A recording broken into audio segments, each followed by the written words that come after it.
Kita hidup ni penuh dengan tekanan. Abah kata apa, selagi hidup akan diberi ujian. Saya dari dulu maknanya ramai follower lah dia. Oh, follower. Dari dulu guys, Dr. Aspa kita dah famous. So you need 50,000 untuk pergi satu negara. So saya pergi 28 negara tu, Masya Allah. Saya rasa saya perlu jutawan lah untuk sampai.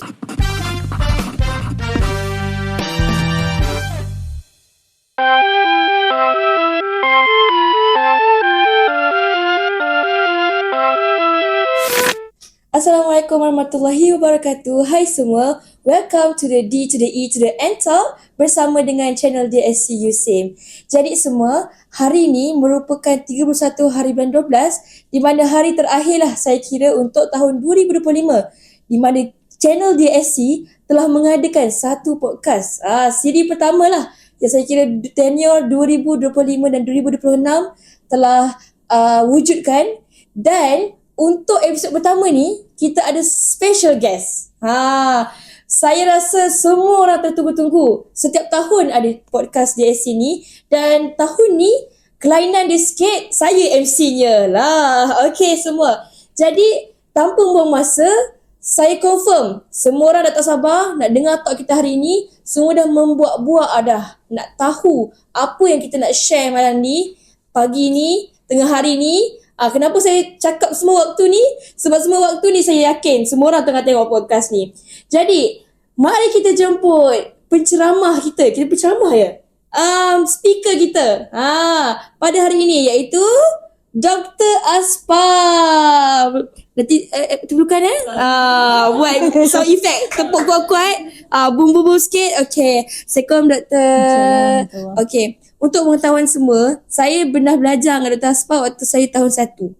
Dan saya sangat-sangat suka vibe Dr. Aspa. So Dr. Aspa macam Gen Z juga. Nampak tak? Dr. Aspa memang suka buat lawak dalam kelas.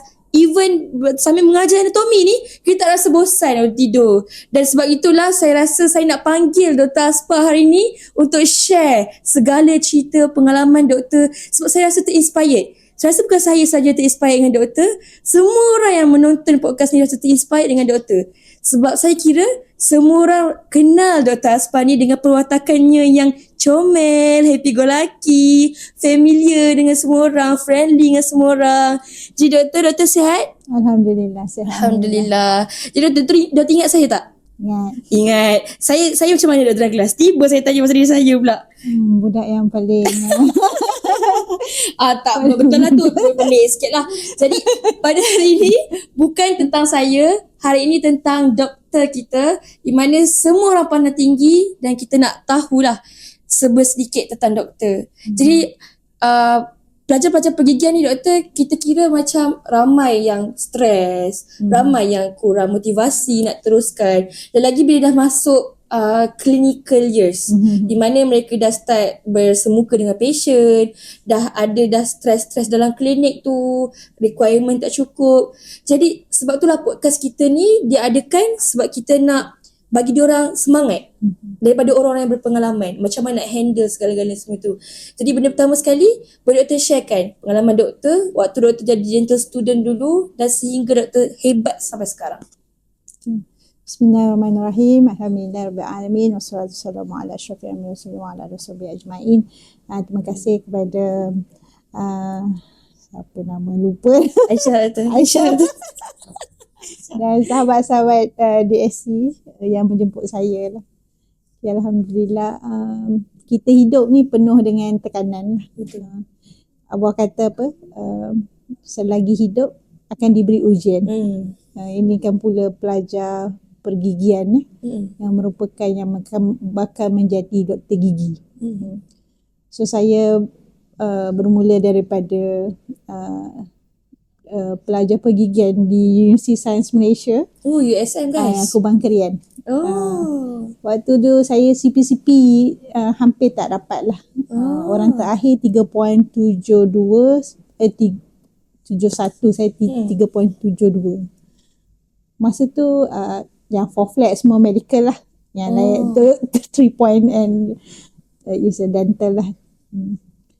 So seperti biasa kita ada ni So kehidupan saya di universiti mungkin lain sikit daripada orang lain. Kebanyakan pelajar pergigian fokus pada pergigian. Saya banyak aktif dalam membina adik-adik daripada universiti lagi.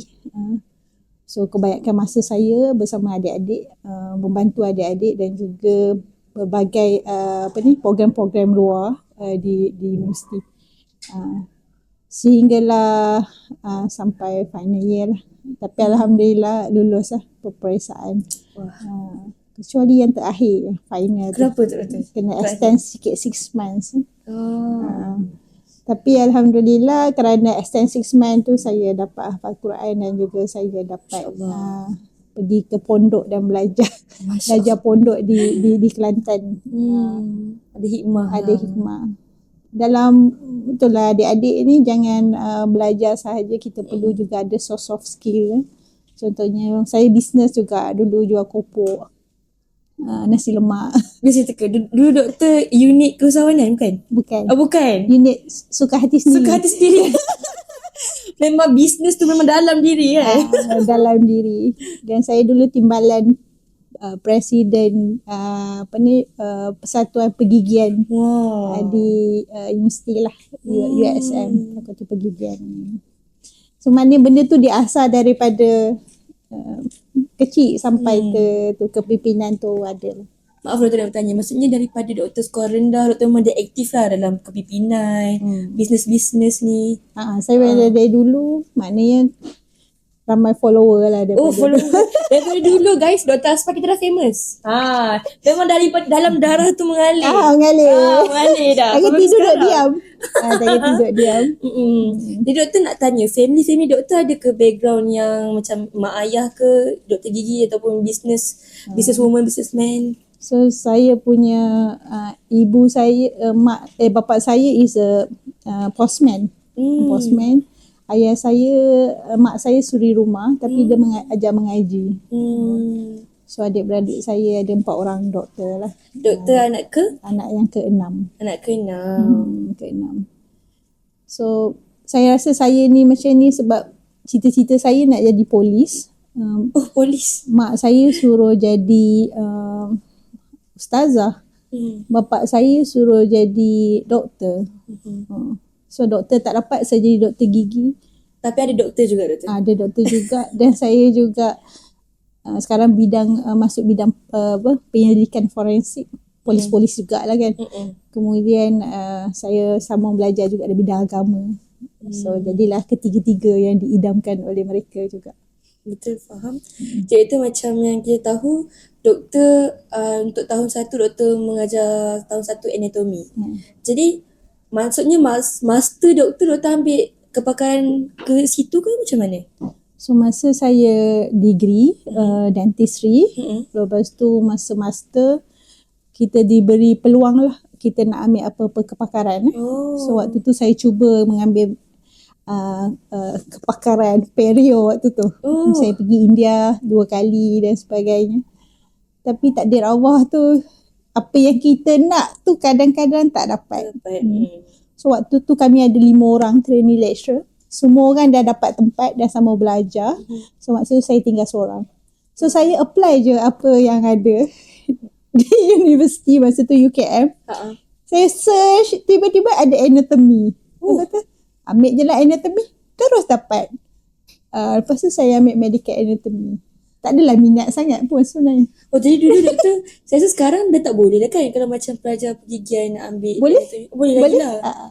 Maksudnya dari dulu lah boleh. Dari dulu boleh. Sebab anatomy tu satu bidang master yang allied science pun boleh. Jadi doktor dah ada pengalaman belajar selama 6 tahun pergigian. Lepas tu sambung belajar anatomi tu? Adalah saya kerja di kementerian 2 tahun, 3 tahun. Lepas tu trainee lecturer setahun. Kemudian saya sambung master anatomi 2 tahun. So saya berkhidmat mengajar, kemudian saya sambung PhD 2 tahun. Kemudian sambung lagi postdoc setahun. Okay, maaf bertanya. Sebab mungkin dalam podcast kita ni ada tahun 1 yang tengah mengambil anatomi sekarang ni. Jadi memang anatomi ni tidak asing lagi dengan tahap kesusahan yang banyaknya menghafal tu. Jadi doktor ambil master kan, mungkin lagi advance lah nak kiranya belajar dari kami kan. Doktor selok-belok segala anatomi tu lagi advance doktor belajar. Macam mana doktor bagi datangkan minat tu? Dan macam mana doktor avoid segala kesusahan yang ada, stres belajar anatomi tu? Anatomi tu macam diri kita lah. Anatomi tu masa master tu kita memang ditugaskan untuk belah mayat. Dan kita contohnya bagi kepala kan, kita ditugaskan untuk dissect layer by layer dalam masa 2 bulan. Saya buat 2 tempat, satu bahagian muka dan juga bahagian brachioplexus lah. So saya teringat saya cut, saya terpotong arteri yang besar dekat maka saya rendah masa tu. Kerana dia perlukan kesabaran, skin, lepas tu superficial fascia, deep fascia, layer by layer. So bila kita tengok orang mati, kita rasa seorang yang paling hebat adalah orang yang mengingati mati. Sebab akhirnya kita akan pergi mati. Betul.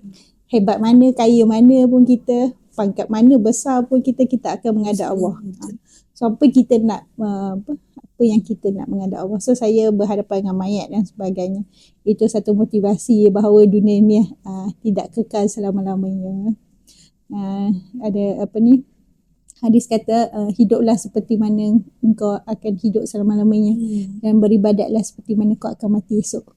So menyebabkan saya buat apa-apa pun saya buat akan bersungguh-sungguh lah, buat yang terbaik, sebab kita tak pasti esok kita masih ada atau kita ada peluang lagi atau tak. Betul. Faham doktor. Baik, jadi setelah dengar cerita doktor tadi, saya rasa macam sebab pula. Dulu saya macam struggle doktor belajar anatomi ni kan. Macam saya macam tak nak anatomi ni. Tapi lepas dengar apa yang doktor cakap, dengan kelas yang doktor cakap dalam kelas, nasihat kami. Selalunya Dr. Haspa ni guys, seorang yang sangatlah memberi motivasi dalam kelas. Kita tengah down dalam kelas ni, doktor akan tiba-tiba doktor akan selitkan untuk bagi makanan hati kita supaya kita ni rasa semangat nak belajar. Ialah sebab belajar ni kan adalah salah satu fardu ain kan. Jadi doktor, disebabkan belajar ni adalah salah satu fardu ain, boleh doktor terangkan tak macam mana cara seorang pelajar tu nak teruskan usaha dia dalam segala rintangan, apa-apa rintangan pun, tak kisah rintangan keluarga ke, persahabatan ke. Selalunya dalam student ni selalunya persahabatan lah, di mana ada backstep sana sini, di mana akan motivation down sebab tengok kawan dah go on fast, kita pula slow track lagi. Jadi macam mana sebagai seorang bekas atau mantan pelajar pergigian, ketika kita tengok orang dah laju tu, betul kita rasa down. Apa yang kita perlu buat doktor? Saya ada pengalaman lah. Saya ada pengalaman, kalau tak boleh nak cerita kan. So masa saya extend 6 months, 50 pelajar masa tu lulus. Ada 2 orang yang kena sangkut. Seorang budak Chinese India, Chinese lelaki, dan saya Melayu perempuan Islam seorang je. Waktu tu saya seorang. Kawan-kawan saya antara pemimpin, semua dah lepas, saya tinggal seorang. So waktu tu saya dengan Allah sahaja. So waktu tu mungkin Allah nak tarbiyah saya, bahawa walau apa pun kita kena, waktu saya pun nakal dulu masa kat universiti, tak berapa bersungguh-sungguh belajar. Selepas yang 6 months, itulah menyebabkan berlakunya 360 darjah pertukaran kehidupan saya lah, daripada budak nakal kepada budak yang lebih bermatlamat lah. So apa nasihat saya kepada adik-adik yang mungkin berputus asa dan sebagainya, when you touch until finish, maksudnya kita ni belajar ni jihad fisabilillah. Andai kata kita mati dalam perjalanan, maka syurga di tempat kita. That's why saya doa, ya Allah, kalau aku mati, sama ada aku belajar atau aku mengajar. Itu maknanya insya-Allah lah sentiasa diberkati Allah bila kita berada dalam majlis ilmu. So bagi adik-adik yang struggle, ingatlah, bagi terutamanya yang ambil doktor gigi, walaupun susah mana, bayangkan bila adik-adik semua dah habis belajar, Adik cabut gigi, satu gigi pun RM100. 5 minit. 5 minit. 5 minit RM100. 5 minit RM100. Bayangkan satu hari tu mungkin 2 jam ke 3 jam jumpa pasien. Mungkin you boleh dapat 2,000 satu hari. Sedangkan pekerjaan lain 2,000 sebulan. So kita juga ada ramai pelajar-pelajar yang ada 40 klinik dan 100 klinik dan sebagainya. Ada murid kita bangga kerana mereka berjaya dalam bisnes dan sebagainya. So no pain, no gain. no gain. Sebab saya ingat peribahasa sekolah rendah dulu. Baik Doktor. You want to gain but you not pain. Cannot lah. Cannot gain, okay? Must pain. Okay. Baik Doktor. Seterusnya saya nak tanya. Selain daripada kita jangan berputus asa, untuk berjaya dalam belajar tu, saya terdengar juga dulu ustazah-ustazah kat sekolah lama saya cakap, kena menjaga adab dengan guru, ibu bapa, khairul minan nas, semua tu kan, dengan Allah terutamanya. Jadi Doktor, apa pesanan Doktor dan nasihatlah Doktor untuk tentang menjaga hubungan ni? Kita hablum minallah wa hablum minan nas. Hubungan kita dengan Allah, hubungan kita dengan manusia. So yang pertama mestilah jaga hubungan kita dengan Allah, iaitu semayang dan tahajudnya semua tu kena kuatlah kita dengan Allah. Kedua dengan manusia.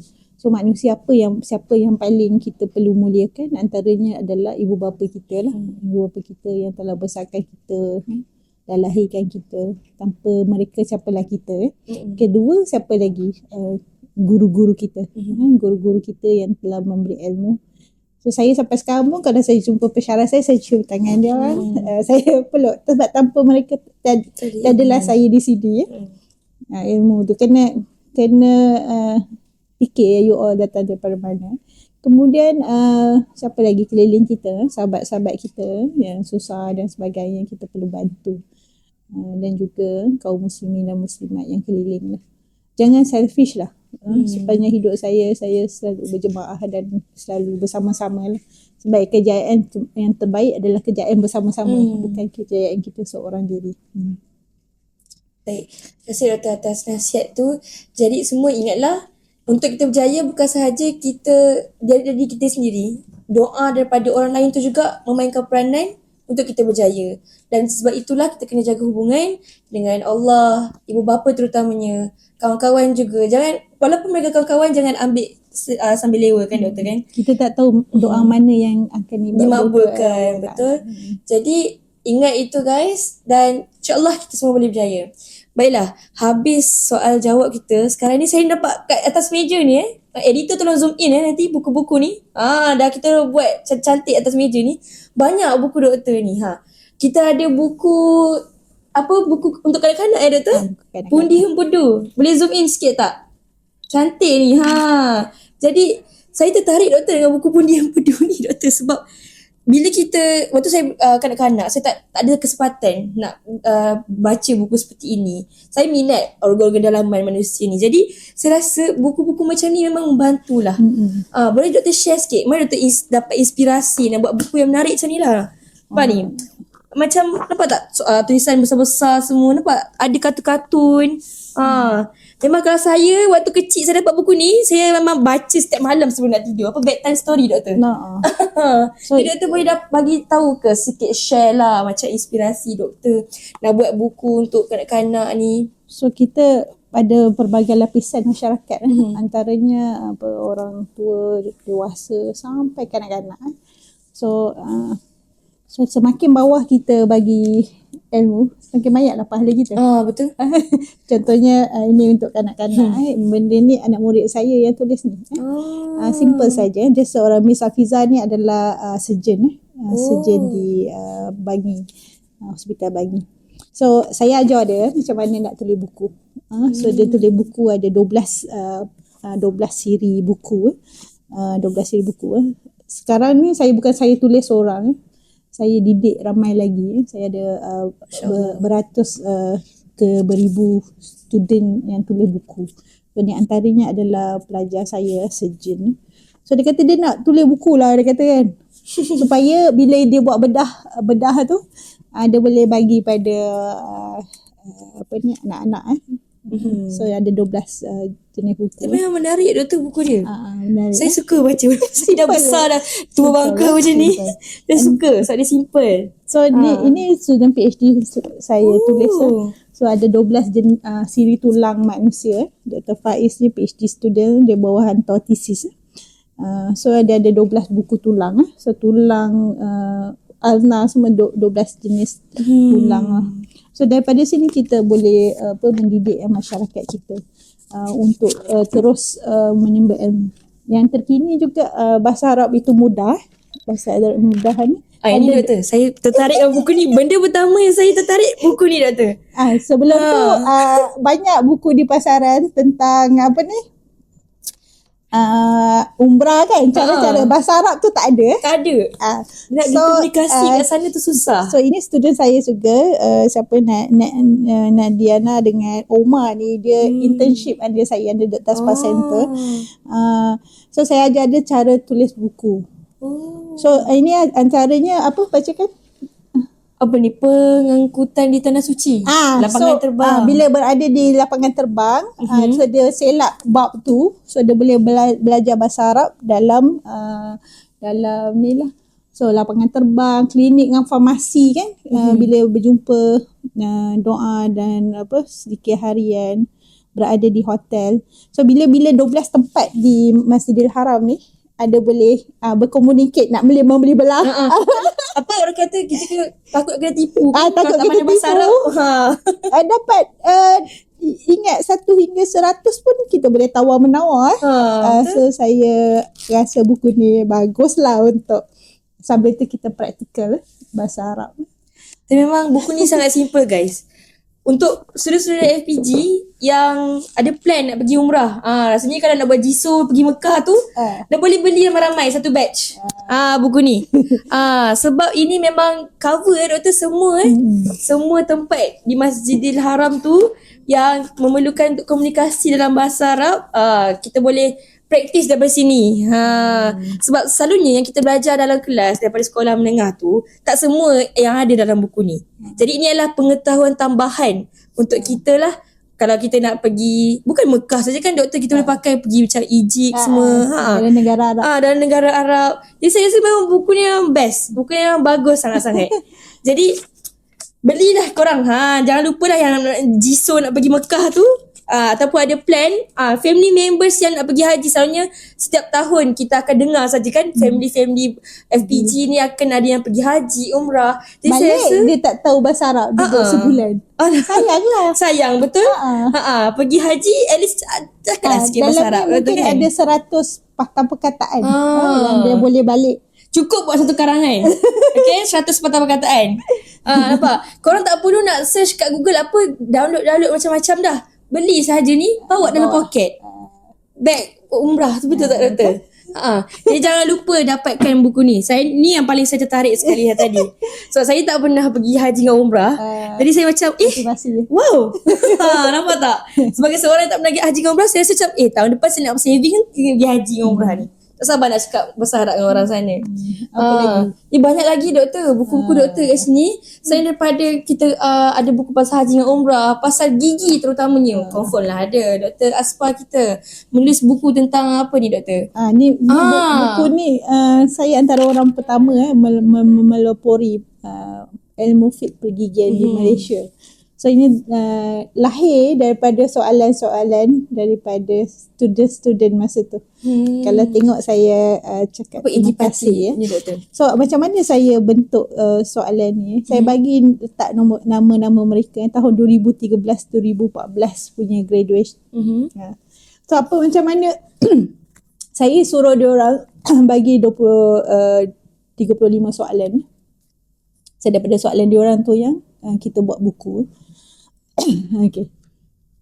Jadi doktor, dalam ni apa contoh-contoh soalan yang banyaklah ditanya? Semualah hukum-hukum berkaitan dengan gigi.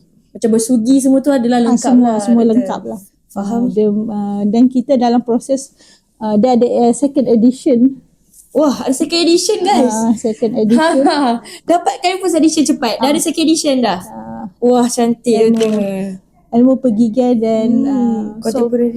so bila pelajar Indonesia datang dan pelajar India, dia kata tak ada English ke?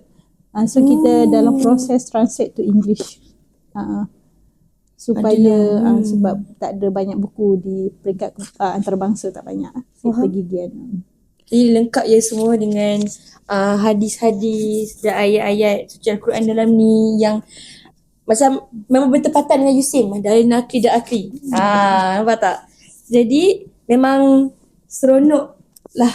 Jangan lupa beli. Ni buku ni, ilmu pergigian dan implikasi dalam bacaan Quran. Macam saya cakap tadi, tak perlu nak selak belak dekat satu Al-Quran tu, ni terus dapat dah untuk pergigian. Terutamanya pelajar-pelajar USIM yang selalunya kan assignment kita perlukan buat hadis, guna hadis, bertepatan dengan ilmu nakli dan akli. Jadi saya rasa buku ni baguslah sebab dah ada dalam ni lengkap dah. Dr. Aspa dah buku kan dalam satu buku. Di mana sangat ringan, tak perlu nak susah-susah, nak cari-cari. Ini apa case book of forensic detection. Ni doktor minat kan? Kes 10 kes forensik, bagaimana kita bedah mayat dan sebagainya untuk membongkar kes. So pada ada 10 kes.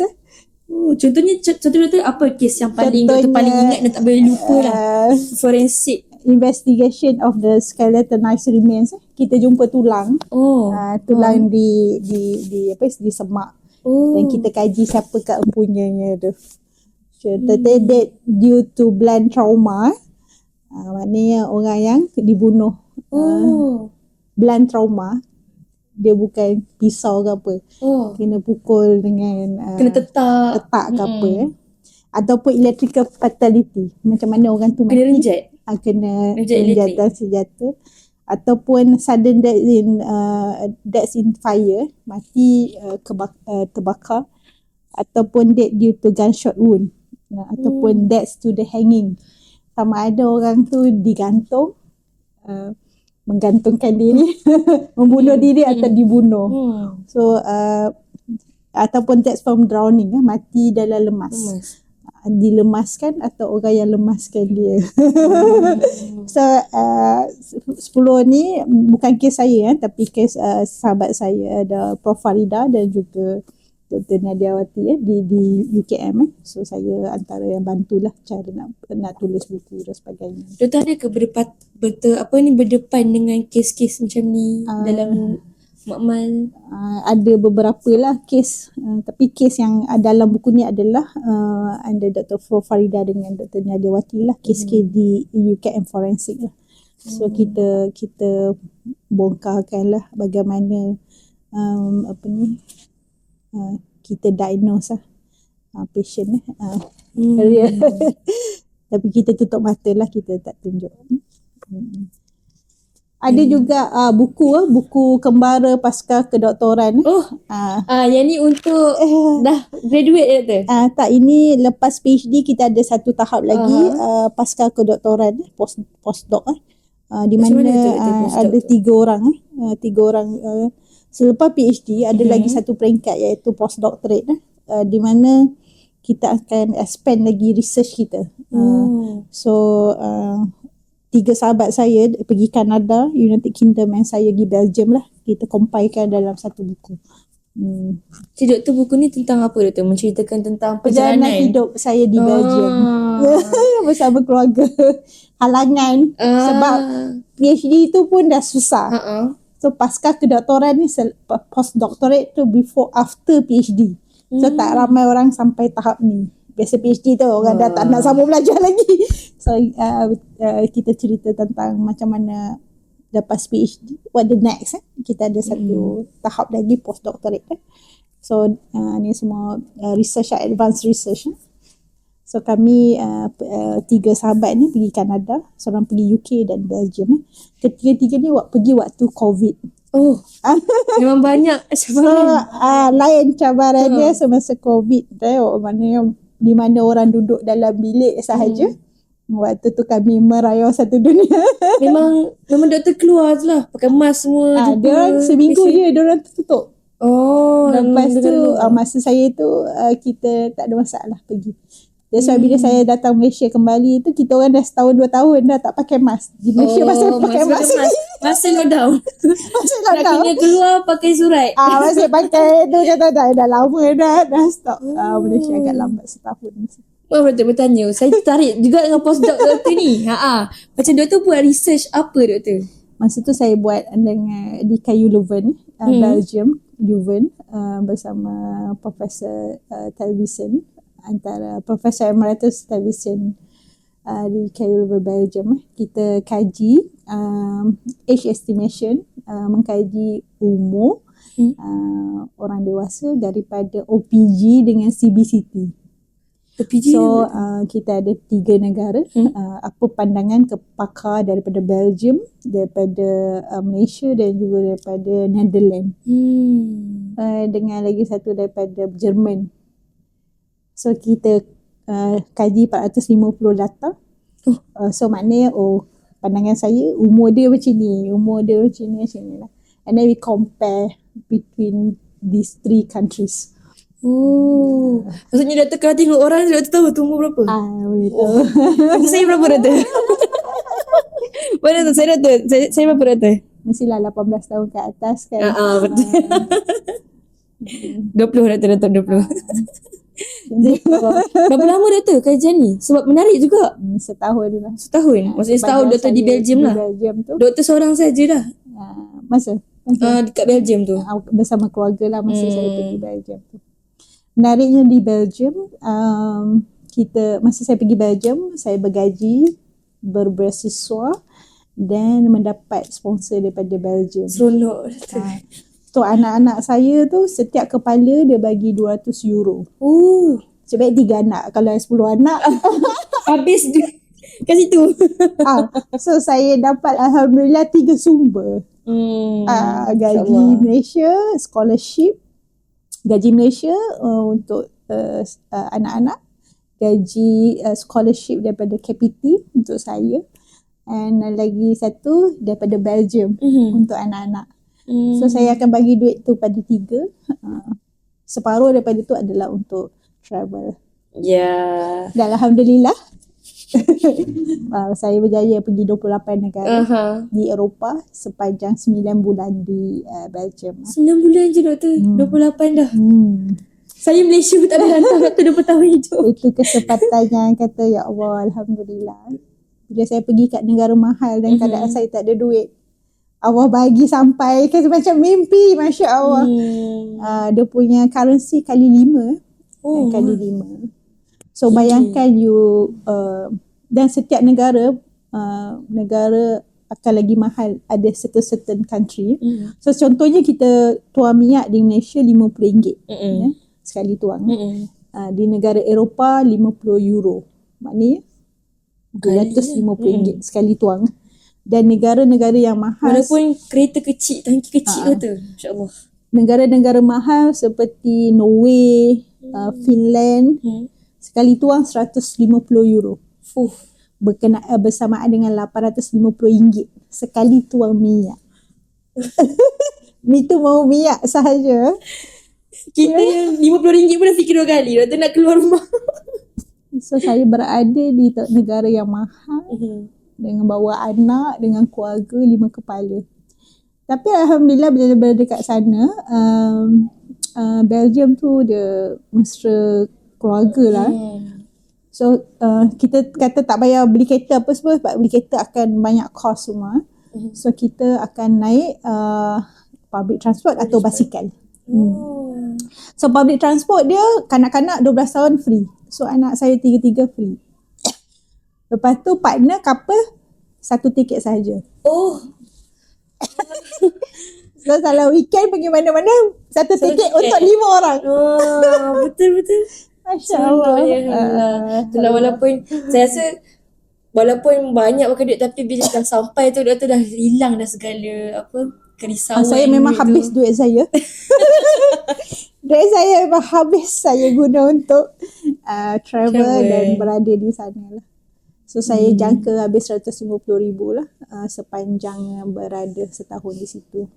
Memang balik ke Malaysia sebab saya jual semua apa benda yang saya ada di Malaysia. So balik saya start daripada kosong lah. Even saya beli kereta pun zero down payment. So, tak ada duit nak bayar duit muka pun. Gitulah. Tapi Masya Allah. Macam orang pergi Switzerland kan, satu kepala 10,000. Itu satu negara. Ni 28 negara ya. 28 negara. Bayangkan kali 5. So you need 50,000 untuk pergi satu negara. So saya pergi 28 negara tu, Masya Allah. Saya rasa saya perlu jutawan lah untuk sampai situ. Dan bila sampai sini, tak mungkin aku boleh buat. Mahal, Masya Allah. Masya Allah. Jadi korang memang seronok cerita doktor hari ni. Kita tahu yang doktor telah travel 28 negara dalam masa setahun kan doktor? 9 bulan. 9 bulan. Dengan membawa keluarga. Tapi Dengan tak ada duit. walaupun tak ada duit, tapi masih lagi tu dapat travel 28 negara. Pengalaman yang saya kira semua orang nak. Terinspired lah. Jadi jangan lupa, kita walaupun di mana tempat kita berada, insyaAllah rezeki Allah tu ada. Dan kita cuba grab peluang yang ada. Jangan berada di bawah, apa doktor kita panggil? Di bawah tempurung. Keluarlah. Banyak benda lain kat luar. Betul, banyak lagi. Jangan duduk dekat Ampang sahaja. Kita jalan-jalan. Betul lah. Jalan-jalan. Jadi doktor, saya daripada doktor menulis buku, kita juga dapat tahu yang doktor aktif memberi talk. Bukan dalam negara saja ya korang. Baru-baru ni doktor pergi luar negara kan doktor? Tahun lepas. Tak silap saya. Doktor pergi ke Indonesia untuk memberi talk. Jadi doktor boleh bagi pengalaman doktor. Mana country yang best bagi talk? Talk yang mana? Tajuk yang best? Doktor bagi talk. Pengalaman doktor lah untuk bagi talk yang kat luar negara tu. Setiap negara dia ada different pengalaman. Experience. Even though kita rasa itu negara mundur dan sebagainya, tetapi dari segi lain, contohnya layanan, Indonesia is very top for layanan. So memang everything first class lah. So kita tengok bahawa bila kita sharing kita akan sharing dengan pakar-pakar lain juga. So bila saya bagi talk, sebelah saya tu Profesor Emeritus dan sebagainya lah. Kita rasa alamak. kita ni siapa lah kan, budak mentah lagi Tetapi bila kita bercakap dengan mereka, are you an expert? Dia kata, no, I'm not expert. Are you forensic odontologist? No, I am the forensic odontologist. But I'm not the forensic odontologist, but I create the forensic odontologist. I'm the first one who create these textbooks. Dia tu berjumpa dengan saya ramai penerbit pertama. Even yang Grey's Anatomy tu pun saya jumpa. Umur tua, 86 tahun. Dia duduk kat depan sekali, dia tulis. Buku kecil. Saya inspirasi lah dengan orang-orang hebat. Dia menulis. Saya tak siapa-siapa kan. Orang yang buat buku teks Grey's Anatomy tu. Lepas tu kakak dia pula tanya kita. Dia tanya kita macam ni. Ya Allah. Ya Allah, I'm very impressed with tu. So kita ni semakin tinggi sebenarnya. Kata, do you know that the more you know, the more you don't know. Faham. So dia kata, even yang pakar forensic odontology yang buat buku semua satu dunia rujuk kat dia. Dia bukan pakar forensic odontology, tapi dia yang buat buku. Yang orang lain rujuk. Itu bertanya soalan juga. Lepas tu dia kata, no, I'm not an expert. When I don't, I actually banyak dia tak tahu. So bila I bincang dengan mereka, they are very exposed for discussion kan. Sangat menarik lah, menandakan bahawa ilmu Allah tu luas. Ilmu Allah tu sangat luas. Dan kita jangan rasa kita tahu semua benda, kita pakarkan. No. The more you more deep, sepatutnya. Saya tengok lah orang-orang hebat ni, dia akan humble. Betul. Sebab dia ilmu Allah tu lagi banyak. Dia tahu sikit je. Walaupun dia dah Profesor Emeritus ke apa, dia akan humble. Dia akan rasa dia tak tahu banyak. So kalau adik-adik rasa adik tahu banyak jadi doktor, baru jadi doktor je. Banyak lagi. Banyak lagi step level lagi. Tak perlu membongkar. So kita nampak anak-anak muda ni dah dapat title doktor dia. Lupa diri. Tapi tak ada apa nak kita banggakan. Itu semua milik Allah. Jadi jangan lupalah Walaupun tahap mana kita belajar, masih lagi kita kena ingat kita di muka bumi Allah ni kita hamba yang kedua saja. Semua ni milik Allah. Ilmu yang kita dapat tu pun Allah yang bagi, betul? Jadi jangan membongkak dan jangan lupa share ilmu. Jangan menyimpan seorang-seorang saja. Sebab ilmu tu kalau kita share, doktor, ustazah saya cakap dulu, selagi kita share ilmu tu, orang tu pula share ke anak dia. Kita dah meninggal nanti mengalir pahala mengajar. Betul, doktor? Jadi even kita dah jadi doktor, pakar nanti, kita beri ilmu kat patient. Jangan simpan ilmu tu. Beri ilmu dekat masyarakat. Memberi manfaatlah kepada masyarakat. Sebaik-baik orang adalah orang yang memberi manfaat. Jadi saya rasa seronok perbualan hari ni, tapi masa kita pula dah mencemburui kita, doktor. Jadi kalau semua orang suka dengan cerita doktor hari ni, request banyak-banyak dekat komen, nak Doktor Aspa, nak Doktor Aspa lagi, nak Doktor Aspa lagi. Mana tahu doktor nak share ke kat Belgium, 28 negara pula. Next podcast kita doktor, 28 negara bersama Doktor Aspa. Mana nak tahu kan? Jadi doktor, terima kasih doktor sebab luangkan masa. Doktor tadi ada kelas tadi ni. Tapi doktor still luangkan masa dengan kita orang. Jadi terima kasih doktor. Jangan lupa untuk like, share, repost dekat story, status, Facebook, bagi mak ayah. Sebab talk hari ni bukan untuk kita saja, untuk semua orang mendengar. Sebab kita tak fokuskan untuk pelajar pergigian. Semua orang yang belajar, yang ingin menimba ilmu, boleh menonton podcast ni. Jadi, terima kasih doktor. Doktor lambat kat kamera. Sini pula. Banyak kamera doktor kita. Okay, bye. Assalamualaikum semua. Jangan lupa next episode D to the E to the N talk. Peace. Yay. Terima kasih doktor.